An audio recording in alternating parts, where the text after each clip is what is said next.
Gotta start getting ready for class tonight, for some training and some filming. And I get people asking me all the time, Paul, how long is it gonna take for me to get good at Kali? You know, give me like an average number. On average, how long is it gonna take? And I'm like, dude, man, if that's the question that you're concerning yourself with, I got bad news for you. Probably isn't gonna happen. You know, it probably isn't. You know, you're so focused already on an end, man, and you haven't even started yet. The question that you should be asking is, Paul, how can I get started training with you?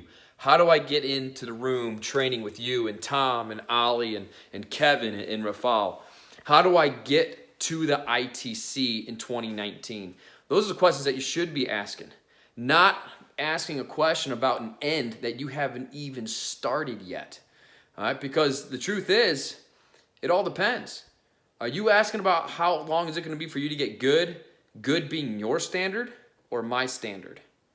Because good is changing. Good is evolving over time. Because the guys that train with me, people that you're going to be training with, Kevin, Tom, Ali, Rafal, Pete, these are not average people. They're not average people. Right? They're not putting in average time, man. These guys are putting in the extra work that they've got to do outside of class. Right? They're taking the principles that they're learning from Kali and they're applying it to other areas of their life. So these guys are constantly training. It's a non-stop training machine. That's what these guys are. And that's why these guys, right, the evolution of good just keeps getting pushed up, up, up. So if you're asking how long does it take, is it going to take you to get good on average? And you can't be thinking average, you know, especially when you're talking about a skill that is constantly evolving. So the question is, how do you get around the high performers? That's what you have to do. You actually got to get in, you got to start training and stop focusing on this end time thing. Because it's not about the duration of time. It's about your focus. It's about the effort that you are willing to put in. It's about the persistence. It's about getting around people that can pull you up quickly. That's the only way you're going to accelerate your skill. Otherwise, man, if you're thinking about that end point, that end duration, and you haven't even started yet, just kiss it goodbye.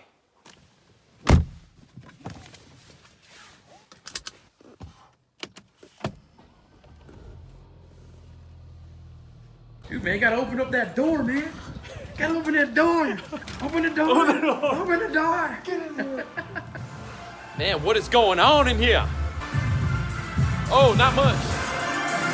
Working out. Getting a workout in. Look at that, I got my glasses on, Oh, too. who is that guy? Got to get this in there. There's a lot. Is there? Yeah. Might take a while. Might take there's some clips that are like 10 plus minutes. Is this from Saturday? It's from Saturday. All right, here is the contract. Oh, nice. I'll send that out this week. So all we got to do is fill it in, and then we can get it to them. That's all it is. And then I got the assignment, so whenever we're ready to put it. Bam! Because you can only do it with the trusty Kali Center pen. Ready to train. Are you ready?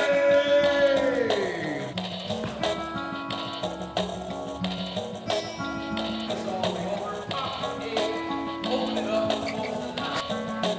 Aim it up to me. Be a secret.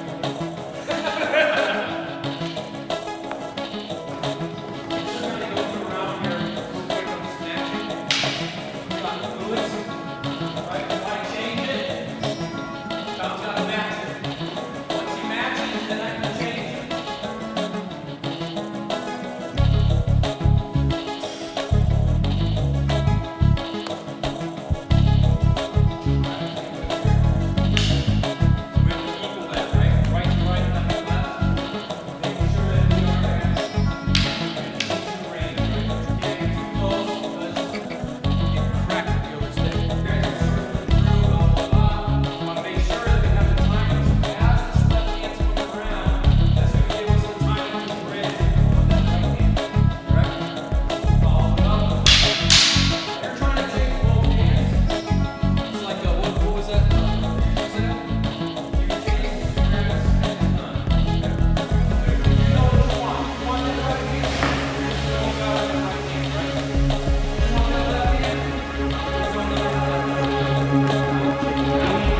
fine, you cut your own arm off though.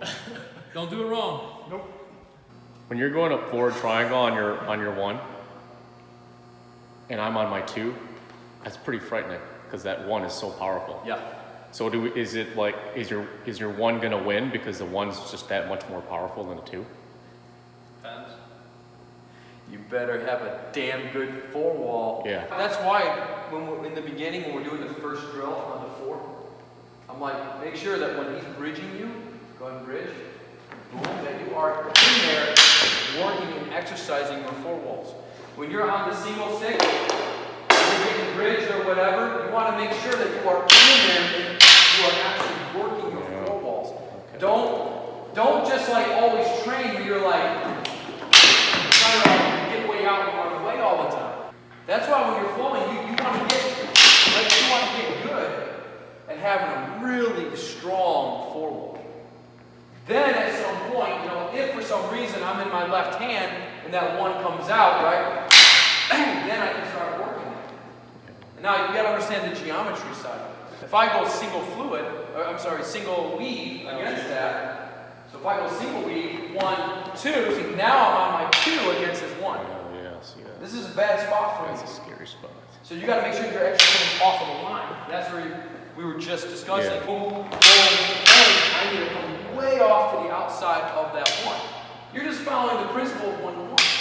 If he's bridging towards me, I got to go universal first because I got to get to the outside of 1. But see, now I have to go opposite angle To get outside. when he finishes the diamond because I got to get to the outside of his left 1 now. Otherwise, if I stay on universal, I'll get out of his 4. Yeah. So I'm giving him my hand there. I'm giving him that shot. That's why it's so important to build visual acuity. But you can only do that if you understand the mathematics, if you understand the geometry. Otherwise, you don't know what you're looking at. When the hand is busy flipping around on the ground like a fish, dude, choice is yours now. Choice is yours. Sexy blade. Choice is yours. Merry Christmas. Merry Christmas. But that makes sense. Yeah. That's why, people don't understand what we do when we're moving around, and they're like, oh, all you guys are doing are hitting sticks together. It's called educated fighting. Yeah. People, this isn't how people fight with real weapons. Just go to Live Leak. Yeah. Go watch Yeah. real machete fights. Yeah. Nobody fights like that. No. Everybody, everyone's fighting like that, man. They're wild. They're not surgeons. The whole thing, be a surgeon. It's a fucking machete. You don't be a surgeon with a machete. You hack things off. It's the wrong tool, man. You don't go in the jungle and go, I'm going to be a surgeon with all this, all these weeds. You hack that shit off. You're not gonna get paid, dude. Surgeon with the weed. It's stupid. No, it's really dumb. It's dumb. Nobody fights like that. So everyone that's doing that stuff, it's fantasy play. You think that dude that got attacked on the brown line by that machete a couple years ago, you think he was attacked like this? No. Oh, I got you! They're number 1s. Boom! He's going all the way. Why is that? Why do people think martial arts is separate from people being attacked? Because this is a recreational thing. Yeah. And when it's a recreational thing, you can be whatever hero and superhero you want to be. It's true. You get to be whoever you admire in the latest movie that you watched. When you're here. Yeah. Pussification of combat. Yeah. It is. It really is. But and then people neglect reality. And then they look at what we're doing and they go, that's big dojo footwork. You clearly don't know what fucking footwork is. That means you've never actually done a real college class in your life.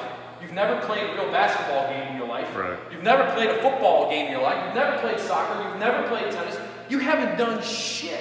Yeah. What's so funny is I saw that clip and I was like, wow, there's a lot of information in here. And then I read the comments. I went, wow. Well, because this person literally has no athleticism. He's never had a massive athletic goal in his life. And then you go on his profile, and he's just sitting there being an idiot, drinking beers and just being fucking stupid. And I'm like, well, there you go. There's your McDojo life, dude. Mm-hmm. Wasting your fucking life away doing stupid, idiotic shit instead of educating yourself. But that's what stupid people do. Which means if you ever get into a fight with him, he's going to be one of these guys. Yeah. Or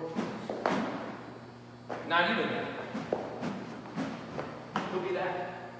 He won't know what to do when he's actually being attacked. But then you know, that's all you got to do. Go online, do some research. It's all there for the public eye to see. You just got to go to the right websites, and it's all there, and you can see it. In fact, if you're studying blade fighting, any kind of weapon fighting, you should be looking at that stuff.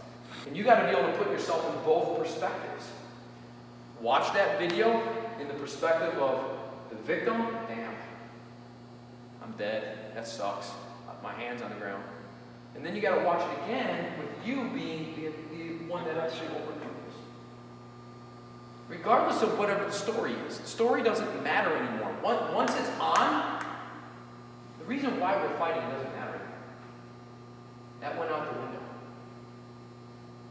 I mean, dude, you're in a fight. Like, it's your limbs or his. But if you watch those things, it's going to educate you so much. I mean, people are like, oh, I'm training for self-defense. I'm training to protect my family.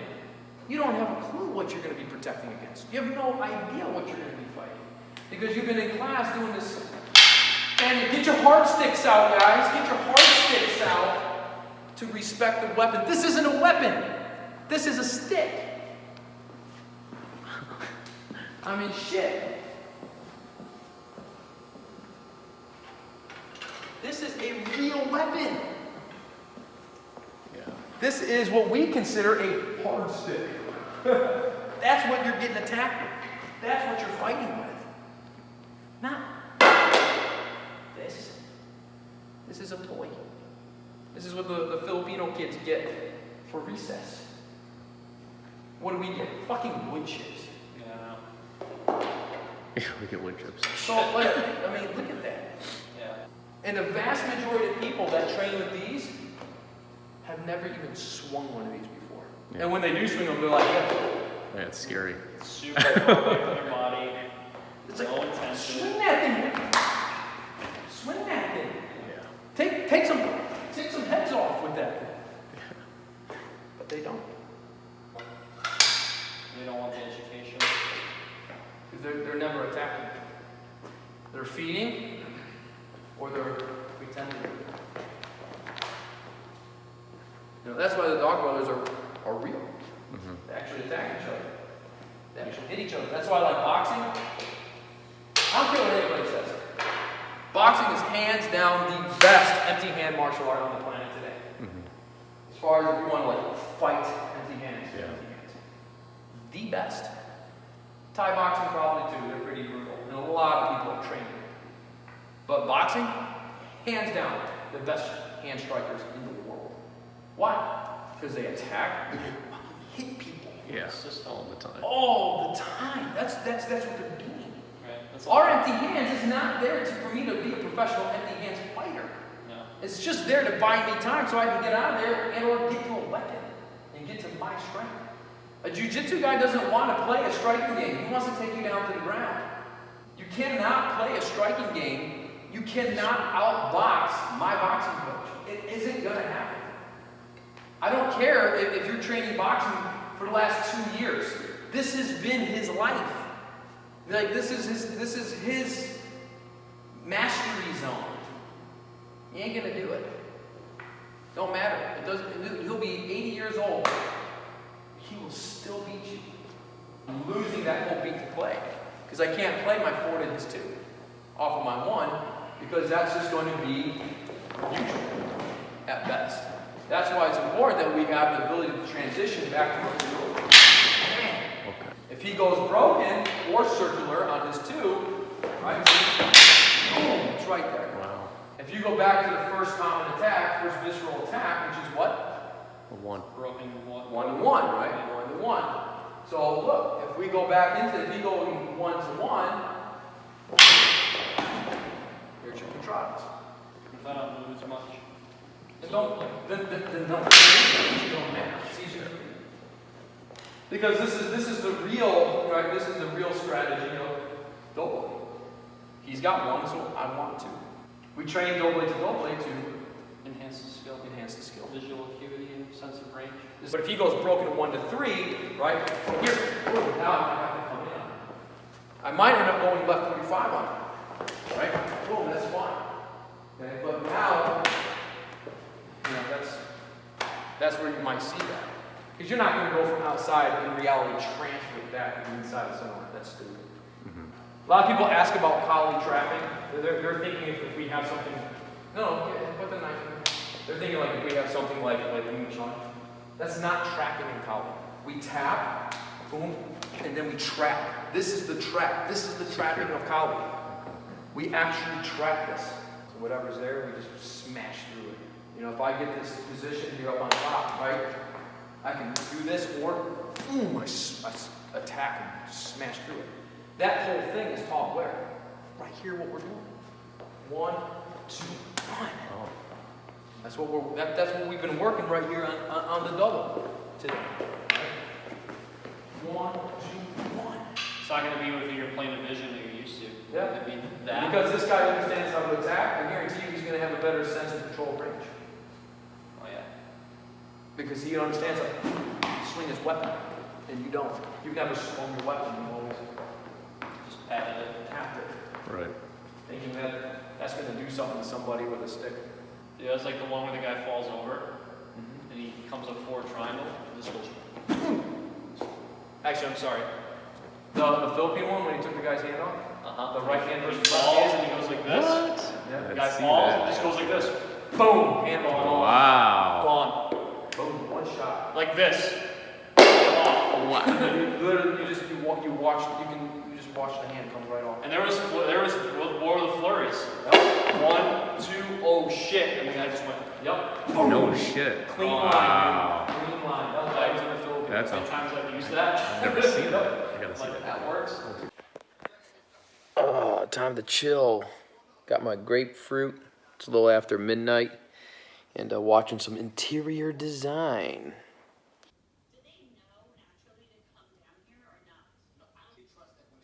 See you soon. Adios.